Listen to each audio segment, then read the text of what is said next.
Towards the end of last year, there were a few tweets going around all linked to a house listing in Kentucky, encouraging people to try out the 3D tour of the house, usually with a challenge to find the bathtub, which was slightly ominous. So I gave it a try, loaded up the 3D tour and saw a very messy living room and kitchen area, with a disturbing amount of Monster Energy stacked upon the kitchen table. A bedroom just off from this was similarly messy, with an Xbox on the floor and clothes just out in the open doing their thing. Okay, let's go downstairs. Messy boiler room, 2 more bedrooms, one much cleaner than the others, but also drastically smaller too. Why are there 2 toilets? Why is there another toilet room next door with a urinal in it? Okay, I'm assuming this is some sort of utility or garage area, and that sure is a lot of CDs in boxes. There are even more toilets! In stalls now! Wait, how far does this keep going? Oh my god. Is this a warehouse? Full of DVDs and boxes of Moshi monsters? What is happening? Oh hey, more stairs. This house is much bigger and more confusing than I expected, and there's a warehouse upstairs too. Aisles upon aisles of DVDs in boxes and a single desk overseeing it all. And finally the bathtub, the reason we're all here, nestled into its own little cubbyhole next to a vast shelving unit full of porn. You know, standard stuff. It's not a surprise this went viral, it's a bizarre house. 2 warehouses stacked on top of each other and an absurd number of toilets. It's not clear how anyone can live here. It got me wondering just what is going on with this house. Who are the owners? Are they these handsome chaps? Maybe this isn't a house listing and is instead a workspace. But this cat sure seems to live here, and the 3 bedrooms suggest someone is definitely living here. The toilets pinpoint that perhaps this building wasn't originally for housing. Some doors even still have signage to indicate which are men's and women's toilets, you know, something you don't typically see in a house. Wandering around this 3D tour told me a lot about the people who lived there. Based on the pictures, it feels like the home of 2 brothers perhaps, with an Amazon third-party seller business. I can't confirm this, but the clues are there, you know, like the warehouse full of DVDs. The house appears to be a refurbished church, but still containing many of the original fittings for some reason. The public toilets not only suggest public conveniences, but the bathtub is clearly a converted baptismal font. How the Lord weeps that his house now contains a collection of Girls Gone Wild DVDs. And then it clicked. I connected real estate and video games in a way that I haven't done since I realised both fields have a man named Phil Spencer working in them. I asked myself, do we not do this in video games too? As we move through the worlds of our games, do they not tell us a lot about the people who live in them? I mean, it also kind of helps that the 3D tour vaguely resembled first-person CD-ROM point-and-click adventures from the 90s. Myst is the obvious example, but I distinctly remember playing some kind of supernatural encyclopedia that presented itself as a museum of the strange. Yeah, that was weird. No, I mean, that was literally its name. Weird. So after all of that weird intro, that's what today's episode of Chapter Select is all about. How homes in video games tell us so much about the worlds they're placed in, and the people who inhabit them. How games can tell their stories not just through snappy dialogue or item descriptions, but how the environment itself feeds into the narrative.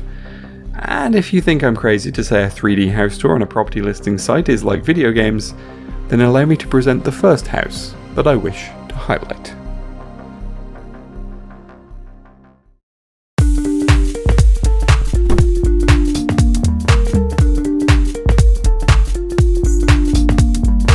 This property on Arbor Hill in Oregon is a home with history, which you can sense as soon as you step off the porch and into its grand entrance hall. It's a house with a vast amount of space suitable for any need.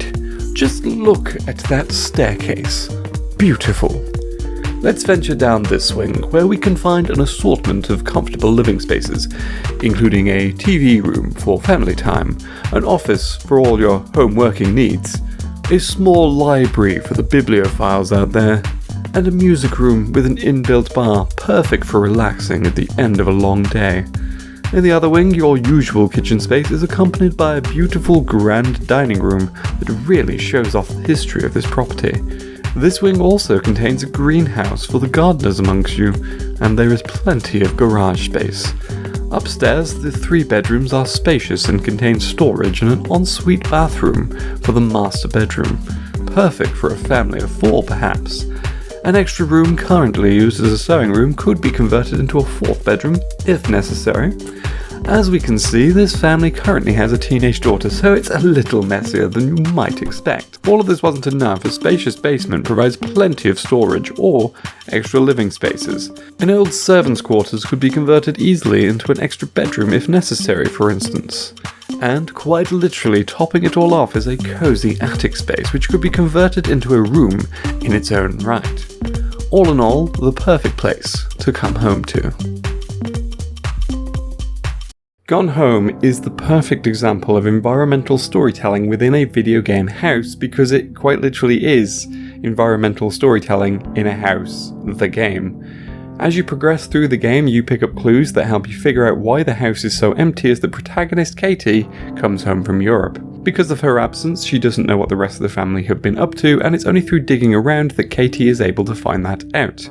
The bulk of this comes from the various notes that explain what's been going on explicitly, from her dad's struggling writing career to her mother's conservation work that may be on the verge of an affair, to the central emotional core of the story, her sister Sam coming out as a lesbian after dating a hot punk girl at her school. But the story also exists in the environment itself.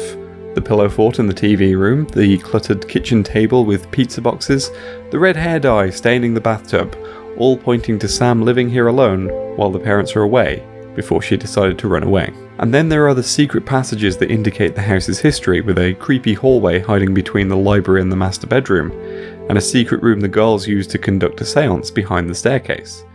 The servants' quarters and vast amount of storage space in the basement also show this history, as they're so at odds with a modern family.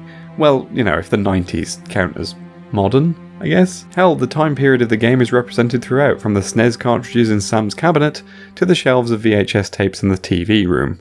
Every part of Gone Home contributes to the game's story in some small way.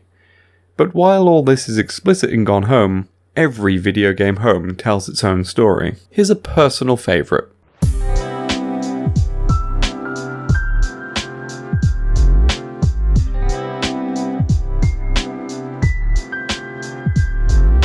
This cozy little house in New Orleans is currently the home of a busy professional couple, who this house is perfect for. A combined kitchen and living area acts as a lovely little space to unwind, with plenty of space for seating and shelf spaces for books. Upstairs we can find 2 bedrooms, both en suite. At present, one of these has been converted to a small office space, so it is suitable for multiple uses. The attic space is large, perfect for storage or a 3rd bedroom. It spans the full length of the house, so offers a lot of room in a house that's otherwise quite cozy. If you're feeling adventurous, this may be the house for you. I've talked before in this series about how much I love the writing in Uncharted 4 and how it shows a realistic relationship. This extends to the home that Nathan Drake and Elena Fisher live in. The first we see of it is Nate's attic office space, which is cluttered with shelving units holding the spoils of his adventures. Anyone who played the series consistently up to this point would be hit with nostalgia at the sight of trinkets from the past games or references to characters like Chloe or Tenzin. But it also shows the history of the couple and the keepsakes they have from their time together. The bookshelves show Nate's love of adventure and history still running strong, even though the couple have settled down, and the Nerf gun targets show Nate's continued playfulness. We see Elena's equivalent love of history and adventure in her own office. The stack of cameras show how deep her love of photography goes, and we get to see what she's currently up to, writing travel guides for tourists. The rest of the house shows signs of the couple's life as a busy writer and labourer respectively. The house is mostly organised, but it isn't pristine, a strong indicator for a couple who care for their home, but lack the time to keep it fully in order. Soft world music plays downstairs, showing Elena's tastes, and paintings and photos adorning the walls show off their love of the world and adventure. If anything, these are all the first indicators that they truly aren't content with settling in a tiny suburban house and living domestically. Other suburban houses like this can also say so much about the residents. While we only ever see the exterior and 2 rooms of the Dojima residence in Persona 4, we get a sense of the family living in it, a busy dad and a lonely daughter struggling to keep it in order. In Life is Strange, the home of Chloe Price and her family show clear signs of a family struggling to hold it together after a tragedy, and a teenage daughter struggling to accept her new stepdad. But it's not just houses that video game characters can live in though. Let's have a look at some apartments.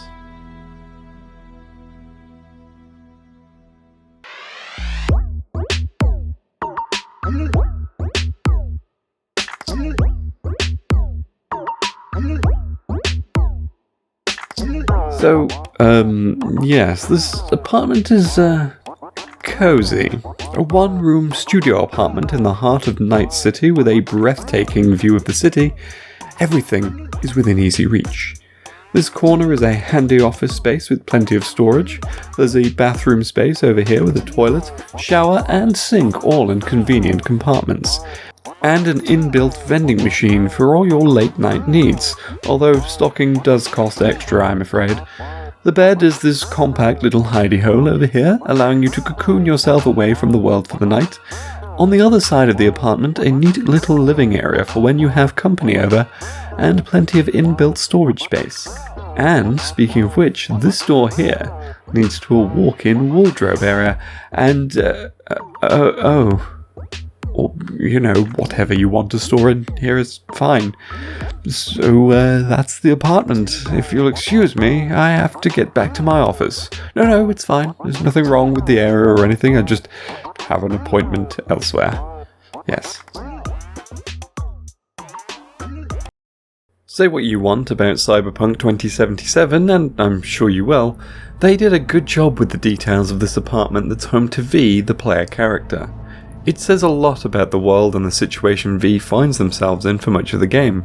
It's a tiny, not particularly impressive apartment in the middle of the city, with everything crammed into a tiny living space about the size of a single room in any of our other houses. But, small as it is, there are also signs of the kind of world this apartment exists in. The presence of a vending machine in the middle of the room is bizarre, but perhaps less weird in a room of corporate control and where morals have gone out the window. It even sells drugs and guns, just to emphasise the point. The advertising floating around in the living area also points to a world where everyone's being sold to at all times. The fact that a storage room is fitted out as a weapon locker is a pretty big sign of what kind of place this is. It's a dangerous, corrupt world where everyone is forced into tiny boxes of limited comfort, bought and sold for the highest price. That's Cyberpunk, baby! For more Cyberpunk apartments though, Deus Ex had a pretty prominent example and one that kept coming up when I asked around for suggestions. It's an apartment full of little stories and details that help flesh out Adam Jensen as a character, such as a conversation with his landlady about a broken mirror, drug paraphernalia for his augments, and a funky laser candelabra. For other stylish apartments, check out Alan Wake's fancy pad, which is fairly small but you just know is ludicrously expensive for New York, making it a sign of just how successful Alan is as an author. And another famous artist, Sander Cohen from Bioshock, also has a fancy apartment with a grand piano, a library, and just so many corpses. Including a bunny, because you know, he wants to take the ears off. But he can't. Perhaps you want a place that's a little more affordable. Well, the protagonist's studio apartment in Fahrenheit is a fun place to wind down between the more bizarre events of the story, and shows a few insights into the protagonist's mind. Yagami's office and Judgment is similar in that it immediately speaks to his character because it's a tiny box room where he works and sleeps on the sofa. It's the exact kind of apartment where a hyper-focused detective would spend his time, barely taking the time to relax. Dorm rooms count here as well. The Iwata Dai dorms of Persona 3 are the living spaces of a group of high school kids who barely had enough time to put some posters up before being thrust into a quest to save the world from the god of death. And then you have Max's dorm from Life is Strange, a place that speaks to her need for artistic expression with her guitar and wall covered in Polaroids. So, even small spaces can say a lot about characters. But what if we go the other way, with some mansions and castles just to show off the wealth of their residents?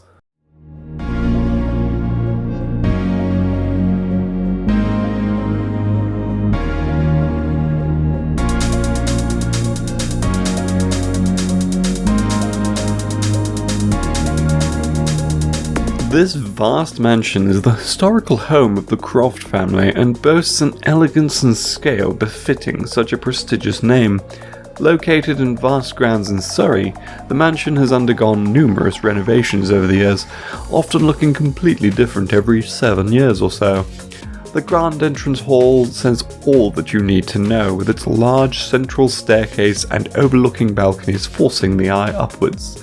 A small living space in the centre of this hall is perfect for hosting high-class guests, and has quite a few stories to tell from its years of service. Heading off from this, you can find a grand ballroom, which is now apparently a gym under the current ownership. Well, it can be restored for balls and such if necessary. Connected to this is the pool room with gorgeous Greco-Roman architecture, and individual changing rooms make it suitable for hosting pool parties.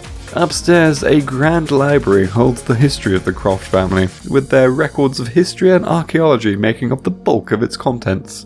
Plenty of space for reading tables and desks too.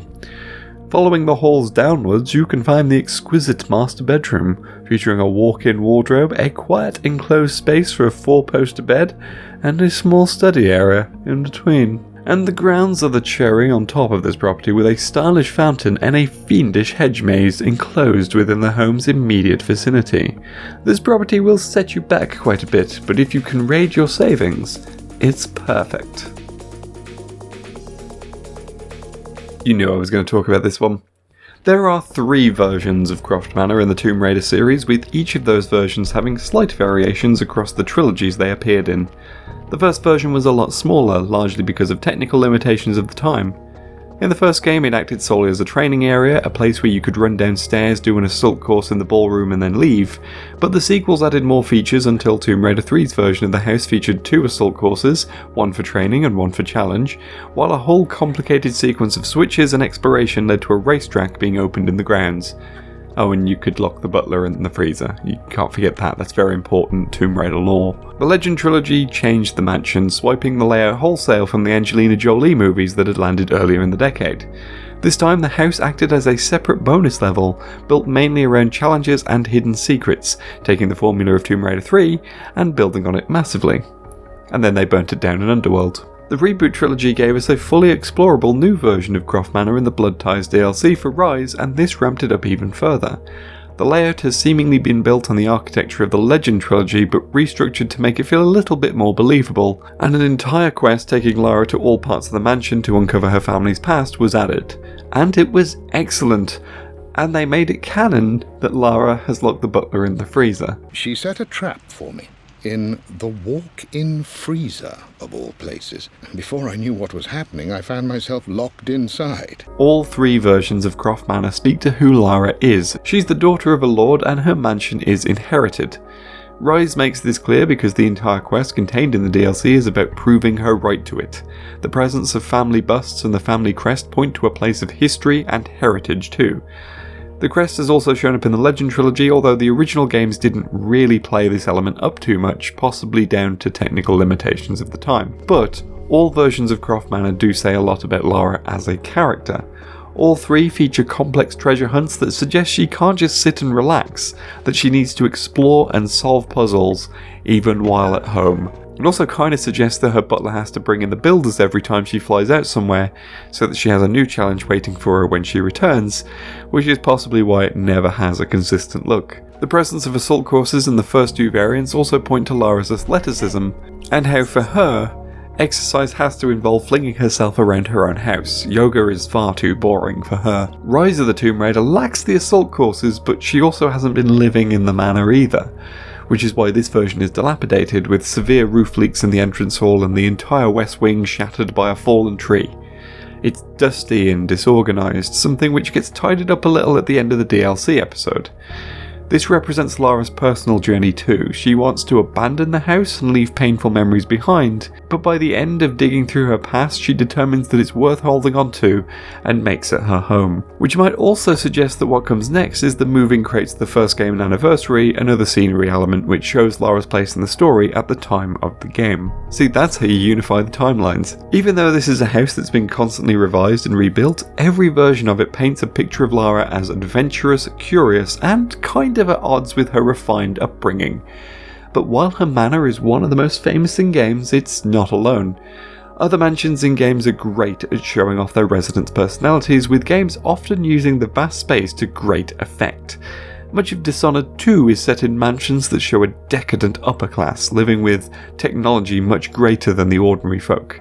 This holds true for Kirin Jindosh's Clockwork Mansion, full of intricate machinery, the Stilton Manor with evidence of supernatural happenings, including the past and present bleeding together, and the Grand Palace of Duke Abel, which stands out from the scenery with its highly modern trappings that seem to exist just to flaunt the Duke's wealth. Elsewhere, Villa Auditore in Assassin's Creed 2 represents Ezio's journey in the story, as side missions allow him to rebuild it in the same way he attempts to rebuild his life after the death of his father and brother. And the Doomslayer's ostentatious citadel in space in Doom Eternal adds a bunch of character to the voiceless Space Marine. Most of the homes we've witnessed so far have been comfortable, but what about homes that become less than comfortable?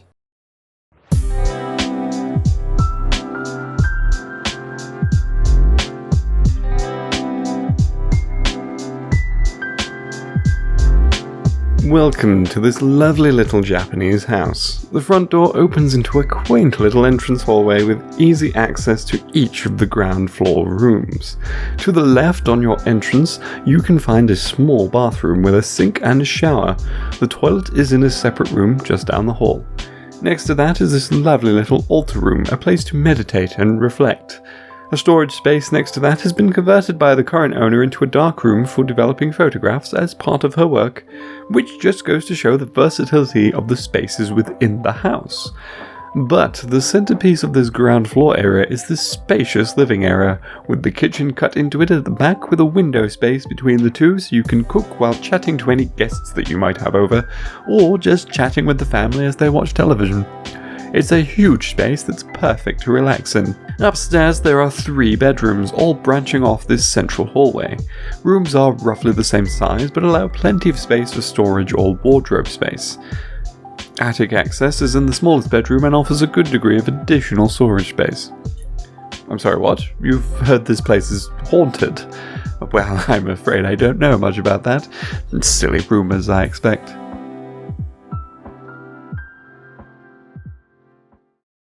Fatal Frame 3 is set in 2 houses. One of them, the Manor of Sleep, is a metaphysical place, formed from the dreams of haunted people both literally and figuratively. It's a place of grief and trauma and claims those it welcomes in their dreams. But the other is more real. Protagonist Rei Kurosawa lives in a nice house with her assistant Miku, and she views it as a place of refuge following the death of her fiancé. She only leaves for her photography work and spends most of the rest of her time in mourning. There was a recent excellent video by Ragnarox who talked about how the third game is his personal favourite, largely because we get to see more of the protagonist's actual character more so than the first 2 games. And, in my opinion, the house is a big part of how it does this. Exploring around, the house shows signs of her grief, whether it's in the untouched back room that used to belong to her fiancé, the clothing tossed uselessly into her wardrobe, or the fact that almost everything nice about the house was placed there by Miku. But while the house gives us an insight into Rei and her character, like many other houses in this video, it also acts as a safe haven, but this is one where the horror gradually bleeds through into reality. It's a big part of where Fatal Frame 3's horror comes in. You are not even safe in your own home. This is something that would be explored later in the series, albeit more clumsily in the 5th entry in the series, but it's also something that Silent Hill has employed at least twice, with the obvious example of Silent Hill 4's titular room, and the less obvious example of Heather's apartment in Silent Hill 3, where she comes home after traversing through a nightmare shopping mall, only to find a loved one dead, and the horror still being ever present. Or maybe the safety has already been shaken out of a home, as we see in numerous houses in The Last of Us, where the remnants of homes show signs of the world before the cordyceps, and evidence of the breakdown that emerged since. In another context, the cosy suburban veneer of Toriel's home in Undertale speaks to just how weird it all is in context. It's a replica of a human house made by a monster who has no real experience with a human house, and it comes across as sinister. Homes continue to be a common horror setting simply because homes are supposed to be safe, comfortable, and protective, but these examples show how shattering that can be really unsettling. So far, we've seen a lot of fairly standard homes, but in games, some houses are unusual and reflect the unique personalities and situations of their residents.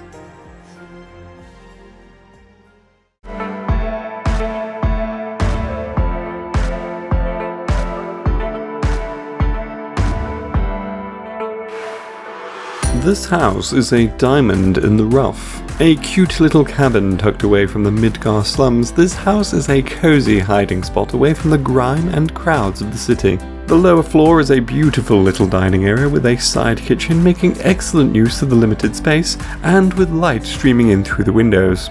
Up the stairs we have 2 small bedrooms dividing the space, making for another comfortable spot away from the world. And finally, the staircase continues to wind up to a balcony overlooking the gorgeous flower garden that makes this house so unique.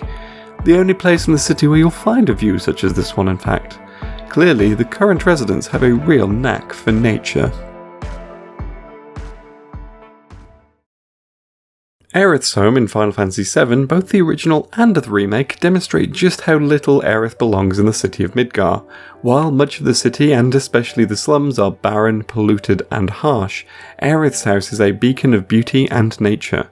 Her vast flower garden is an anomaly in a world that the game makes explicitly clear doesn't foster much vegetation. And the house itself is a nice, cozy cabin, and while other residents are living in haphazard shacks of metal and scrap, Aerith's home could be a nice spot for a weekend away.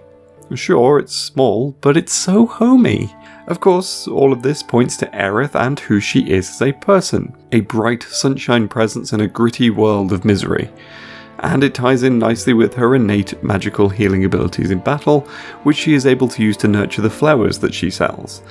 And it foreshadows her background as someone much more in touch with the planet than most of the population of Midgar. And considering how important Aerith is to the story of Final Fantasy VII at large, the fact that the house does all of this makes it incredibly essential to the game's storyline. She's not the only one who comes across as a fish out of water in their environment and making the most of what they have. When Kat arrives in Hexville with no memories of who she is in Gravity Rush, instead of trying to deal with city bureaucracy with no form of identification on her, she happily takes up residence in a disused sewer pipe on a lower level of the city.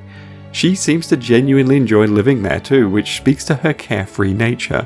Other notably quirky homes include the Tortoise home belonging to Freya and God of War, which is full of magical paraphernalia and natural wonder, speaking to her nature as a goddess. And then there's the Lighthouse Orphanage of Beyond Good and Evil, a house that feels like it exists out of necessity in a city spread out across a series of islands.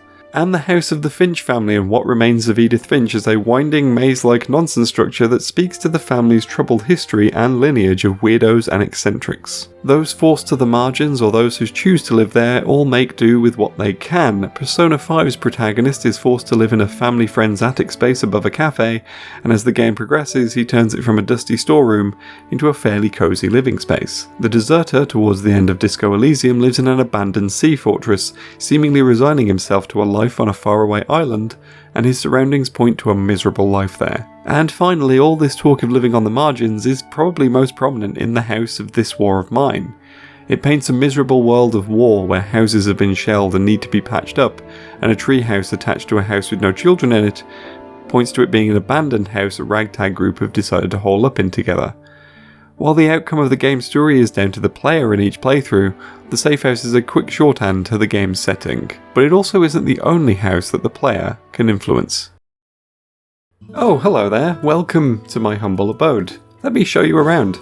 First of all, let me show you the garden. We have a workspace here for crafting and making tools, and of course an outdoor pizza oven in case I get hungry working out here. And the customary laundry drying racks and seance equipment, you know, standard. Here's my living room. It's a perfect space for playing board games with your friends and showing off my many achievements as this island's chief representative. I want to create an atmosphere of coziness for anyone who visits, so we have a tea set and incense for calming vibes. Over here is the entertainment corner with books, TV, music, and of course, a Nintendo Switch. And in this corner is where I go when I feel the inspiration to write. Let's take a look at the kitchen, shall we? I hope you enjoyed the decor. I went for diner chic for this. Got all the handy appliances, a rice cooker, coffee pot and so on, and of course the microwave, stove and a toaster. What more do you need? Well, possibly a dishwasher. All of this is starting to pile up a bit. Welcome to the bedroom. A space for contemplation, reading and another space for writing. Also a place to practice my magic tricks and snack on gumballs occasionally. Here we have my combination bathroom, gym and utility room. Divided down the middle with this partition, I decided to go for a fish theme in this room. Did you notice? Simple bathroom setup with a landline set up by the bath for important business calls. All the gym equipment I need to be a strong boy too. And here we have the studio. This is my upstairs space split into a studio for filming important talk shows and a music space. An episode of the Geeky Brummy podcast was recorded here, as you can see by the logo on the wall. Also, Jonathan Frakes is here too, to remind me to always question everything. Can you remember the tallest man you've ever seen? Not now, Jonathan. Anyway, let me show you the basement. Fair warning, this is about to get weirder than usual. Welcome to containment. There are many strange and unusual items that must be protected from the world, and I have taken up the mantle to do so. You cannot trust any of these items. The flamingo, the ride-on horse, the jukebox, all terrible. Who knows what they might do? And by containing them here in this basement, I am keeping all of you safe.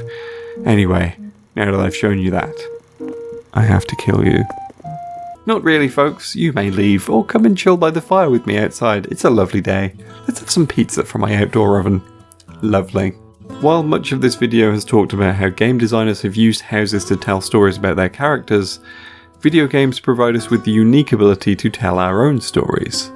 And there are more than enough games that let us do that, whether it's the island paradise of Animal Crossing, the cube worlds of Minecraft, the magical lands of Final Fantasy XIV, or the suburbs controlled by a cruel godlike being in The Sims.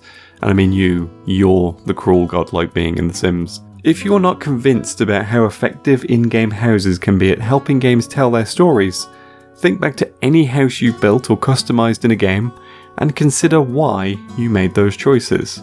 My Animal Crossing house is basically the kind of house I'd like to live in, with bookshelves everywhere, a studio space for creating whatever nonsense I feel like, and of course, a basement full of SCPs. I think that sums me up nicely, to be honest.